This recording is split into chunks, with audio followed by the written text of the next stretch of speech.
It is finally the season for fresh fruit. From pineapples, watermelons, strawberries, cherries, and mangoes, there are a ton of ways to eat them. But today, I have curated the best fruit dishes from around the world for you to make this summer. And we're gonna start with a strawberry dish from Ukraine.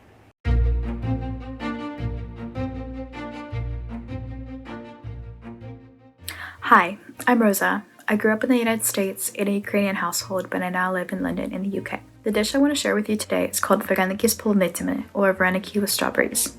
This is a dumpling filled with strawberries, cooked and coated with butter. They're usually served with sour cream, like most Ukrainian food. Most people know Vareniki as pierogi by their Polish name, and they know them as a savory dish with potato or cheese stuffing. But this is actually a very popular and common Ukrainian dish as well, and the options for Vareniki stuffing go way beyond potatoes. I think this dish really exemplifies Ukrainian cooking. Ukrainian cuisine developed through times of poverty and hardship, so the ingredients are really simple and accessible, but are transformed through hard work and a bit of time. I love this dish because it's kind of surprising in a way. I don't think fruit is that common of a dumpling filling, but it works so well here, especially when paired with the sour cream, which balances out the sweetness. It's warm and cozy and buttery, but also fresh at the same time somehow. I've actually never made these personally because my grandma usually makes them for us. She makes big batches and freezes them and distributes them throughout her children's families. It's great to have a frozen batch on hand because these can be ready in less than 10 minutes. Ukrainians aren't very outwardly affectionate people, but I think love comes through actions, and every time I eat these, I feel the love behind them. I'm in London alone with all my family in Ukraine or the US, so nobody around me really understands what I'm going through right now with the war. So I've been making a lot more Ukrainian food recently to feel closer to my people and to my culture. I'm sure many of you are looking for ways to support and help throughout this time, and continuing to donate and spread awareness is really important. But another way to support is through learning more about Ukrainian culture, and food is one way to do that. I think Ukrainian food has been so overlooked and is really not well known, but it's so delicious and uses very simple ingredients that are accessible to most everyone. I really hope you make and enjoy this dish and a lot of other Ukrainian food as well, and appreciate the beauty of it. And I hope that you can see what we're fighting to preserve and to protect. Thanks. We're starting with the Ukrainian Vareniki, and I wanted to parrot what Rosa said because I thought it was really important that for a lot of us, what's happening in Ukraine right now is really, really heartbreaking. And it's easy to only look at the country through the headlines that we read on the news. But a country is more than just the headlines, and understanding the food and the culture there is another way of showing solidarity and support, because the erasure of culture is a part of war. So keeping it alive is very important. So I'm excited that you all can learn about these today, and I want to mention that I filmed an entire episode about Vareniki in this new dumpling series, and I have been holding back on publishing it because I just felt like it wasn't an appropriate time, but I think that I'm going to now, and I will link it in the description, so if it's already out, you can see it, and if not, just keep your eyes out. Anything with sour cream. Wow. I've never had these stuffed with fruit before. It's an entirely different experience from the traditional ones that are stuffed with potatoes and onions. It tastes like strawberry shortcake. It's like sweet, but then you have the fattiness of the sour cream, which kind of cuts through it. I will say, making the dough without a dough mixer was a little bit of a humbling experience because the recipe was like, now put the mixer on knead for 15 minutes. And I was like, but these are the mixers. So I was just like, I felt like a grandma in her kitchen, just like kneading the dough for a long time. I had to take some breaks. I do think that the dough is good though. It's a simple dough to make. It is very forgiving. I think ultimately this is a simple dumpling recipe that anybody could recreate anywhere in the world, and it allows you to interact and learn about Ukrainian culture in a way that is a little bit more real and a little bit more sensitive than just reading news headlines. And there's something really important about that, about understanding the history and the culture of a place. And food is, as you know, a really good way to do that.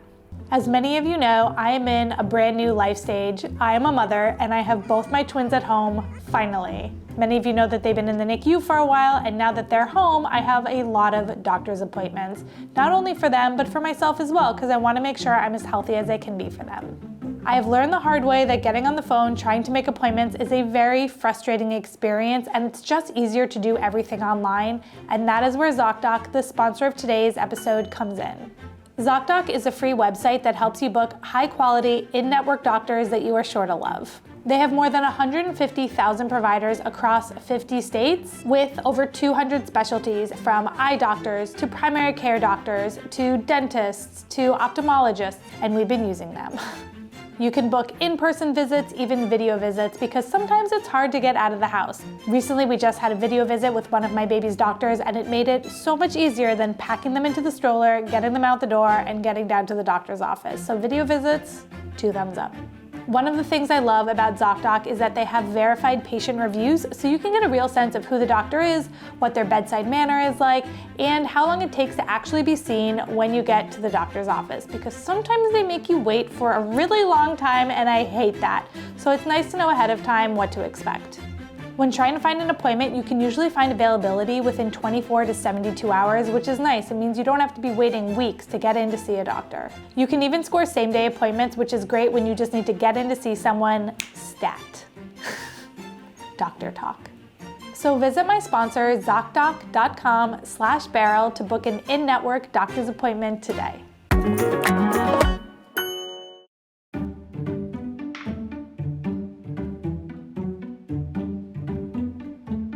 Hello Beryl and everyone. My name is Nina and I'm from Vacaville, California in the US. The dish I want to share with you all is called Albaloo Polo, and it's from my mom's homeland of Iran. Albaloo means sour cherries and Polo means cooked rice. The reason why I love Albaloo Polo so much is because it's the perfect marriage of sweet and sour, and it's very delicious. It always conjures up memories of my mom and my grandma, and think of them when I eat it. And also my American dad, I'm very, very surprised he even loves it, since he's neither a lover of rice nor a lover of fruit inside rice. Give Albaloo Polo a try. A totally unexpected taste from the red vibrancy of the cherries, and give it a try. I hope all of you will enjoy it. The final plating for this dish is so stunningly beautiful, like all of the different colors, quite the showstopper. I'm excited to try this. I've never had cherries with rice.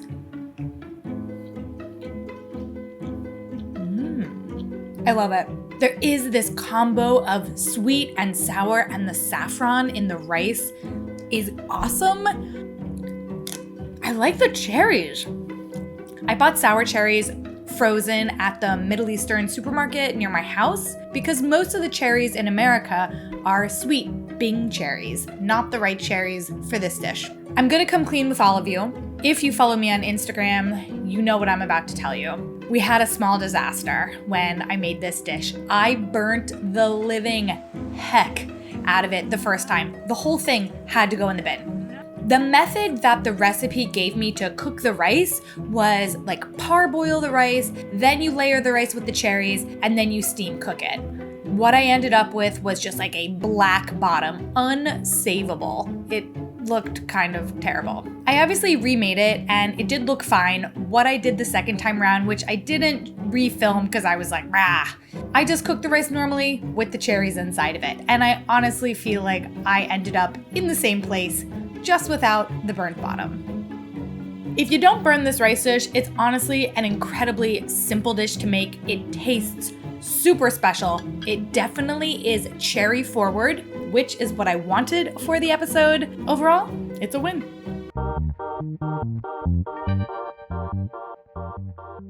Hi Beryl, my name is Jean. I've lived in Minnesota since 1991, so a long time, but I'm originally from Delaware, and I have family roots in Appalachia. The dish I want to share today is watermelon gazpacho. It isn't cooked, so You cut up a lot of things like watermelon, jalapeno, cantaloupe, sweet pepper, onion, cucumber, and you can add other things to it if you want. I add parsley because cilantro tastes like soap to me. You can make it as hot as you want by adding more jalapeno or other hot peppers if you'd like. If you take it out, I think it takes away the contrast to the sweet, but use a little bit of jalapeno. It doesn't get too hot if you don't want it to. I grew up eating watermelon with salt on it, so I love savory watermelon flavors, and I really love this dish during a hot season.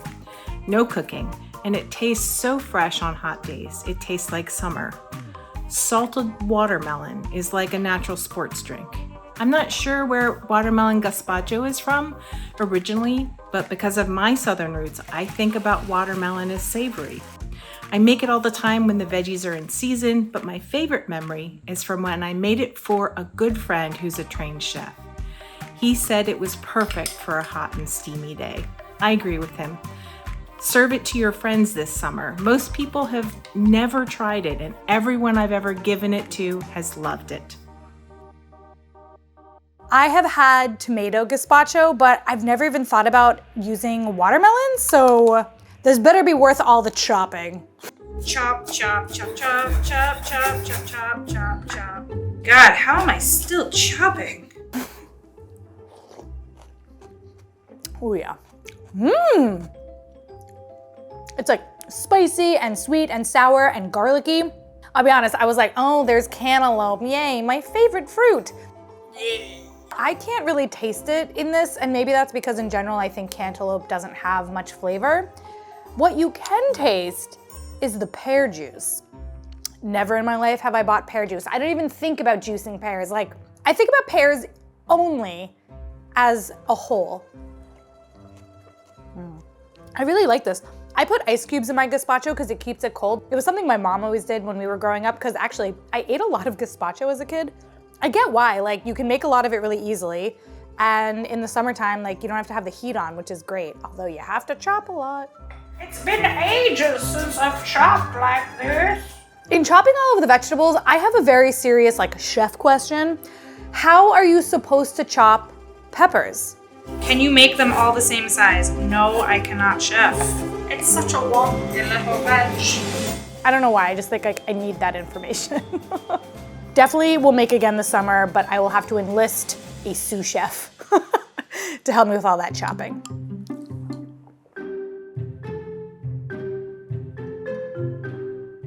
Hi Beryl, I'm Charlie and I live in London, but I'm half Sri Lankan and a large part of my family live in Colombo in Sri Lanka. Today I'd like to share my Auntie Yvonne's recipe for a mango salad. Auntie Yvonne was my great aunt, a matriarch, a professional model in her heyday, and a former Miss Ceylon in 1962, and Ceylon is the old name for Sri Lanka. She was my mum's godmother as well as aunt, and she showed unwavering support and strength for my mum in some extremely difficult circumstances. She was a legendary socialite on the Colombo scene, and when we'd visit hotels in the city, she'd flow through them like she owned a place. Or the lobby managers, who'd fallen in love with her and her centerfolds decades ago, would fall over themselves to bring her extra cushions, complimentary drinks, drag over new chairs, and of course, she always made sure her guests were looked after well. I never saw her without her hair freshly done, her lips perfectly painted red, and a graceful smile on her face. Auntie Yvonne died a few months ago, but I will never forget her sense of humour, or her many lessons about generosity, correct posture, cursing like a Sri Lankan sailor, and most importantly, hosting. She was a real force of nature, and I will always miss her vivacity. When I was 12 or 13, she taught me her recipe for a mango and onion salad that could tie together any meal, breakfast, lunch or dinner, under the hot Sri Lankan sun. It is as elegant, refreshing and timeless as she was. As Auntie Yvonne would say, take your time with the plating. Think about how your guests will want to see it and eat it, and darling, make it pretty. Enjoy. Charlie's story about his Auntie Yvonne was absolutely fabulous. She was spectacularly beautiful, my goodness. I also just loved the whole description of her being, and when Charlie said to make it beautiful, I took it to heart. I hope that I have done her and you proud. I think it looks really pretty. I'm also really excited because this is a savory mango dish, not a sweet one. I love red onion and I love lime juice. Ooh, the kick of the green chili was so nice with the really sweet and sourness flavor that was happening. Whoa, my mouth is like watering because there's so many different flavors. Yum. I like when you add contrasting flavors to dishes, so you have sour and sweet and spicy. It's just great. Charlie said that the dish goes with anything, and I totally can see that. This is something that would be great for breakfast if you want a little bit of spice in the morning, but served with a protein of any sort, like fish or chicken would be great. If you're going vegetarian, like with roasted cauliflower or tofu, this would be so good. Summer barbecue, big bowl of this in the hot sun, heck yeah. It's just like cold and yummy. And what's great about it is that all of the ingredients are super, super accessible. So you could replicate this in any country, anywhere in the world. Whoa, okay. I was like trying to talk through that I ate like a really, really big piece of green chili. I thought I was getting stronger and then like certain things happen. I'm like, I can eat spice and then boom, the green chili takes you down. As I was saying, I think that this recipe is super accessible because all of the ingredients are not only affordable, but you can find them literally anywhere in the world. And when they come together, it's kind of like a cacophony of flavors and it feels bigger than the sum of its parts, if that makes sense. Also, the red onions and the lime juice kind of made this pink liquid around it that's just very pretty on this white plate. On the surface, I think that you could look at a salad like this and be like, yeah, like, you know, it's just like a mango and onion salad. But coupled with the story of Charlie's aunt, it's so much more than that. And it really reminds me of the episode that I did of meals that we make that remind us of people who have passed away, and I'll link it in the description. But I think that it really exemplifies that idea that food can be food, it can be yummy and it can be fun to eat, but it can also be tied so closely to our memories and to people we love and to just who we are. And this dish is, to me, like it's more than just a mango and onion salad now. It's Charlie's aunt's salad, and if you all make it, it's just cool to think that you guys could make it as well. And then that dish gets carried around the world with that memory attached to it. Yeah, it's great.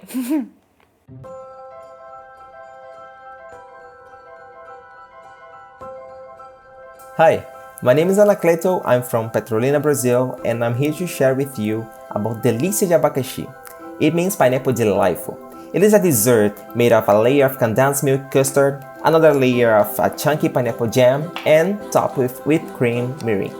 It used to be a really common dessert served on fancy dinners and family meetings back on 80s and 90s, but it's kinda outdated now, I don't know why. But I remember having this most of my life on Christmas time, when my mother used to make it, also my grandma used to make it, and also my aunties used to make it. So I can tell you that it is a really traditional Brazilian mother's recipe that is made and served by every single family here. So the first layer is made of yolks, milk, and condensed milk. Just remember to stir every time to not get lumps. The second layer is made of chopped pineapple, sugar, and cloves. For the top, just beat the egg whites until fluffy, add sugar and heavy cream. Dispose the layers on a clear container, put to chill for at least 4 hours, and as we say in Portuguese, bom apetite. This is kind of reminding me of a trifle, and I don't know if any of you watch Friends, but that episode when Rachel made the meat and dessert trifle, but this one is just dessert. I also want to say that I kind of feel like I made a custard, like not a totally real custard by the definition of maybe what a custard is, but I do think that this layer is a custard. I want to get, ooh. It's sweet and fruity. I'm not somebody who usually craves desserts after a meal. I just find things that are overly sweet to kind of like hurt my cheeks. I don't know if any of you feel that. This is definitely sweet, but the pineapple kind of is balancing it out. I like it. I really think we need to talk about this condensed milk pudding because, excuse me, Brazil, what? I just love condensed milk. I love it in coffee. I love it in desserts. I think the flavor of it is just makes me happy. Oh, and by the way, I have left a link to Anacleto's YouTube channel. It is in the description. I hope you've been inspired by these 5 dishes. Don't forget that the recipes are all on my website, beryl.nyc, and like and subscribe, it helps support the channel. Until next week, I'm leaving you with an apple episode and a lemon episode to inspire you even further, and I will see you all in my next video.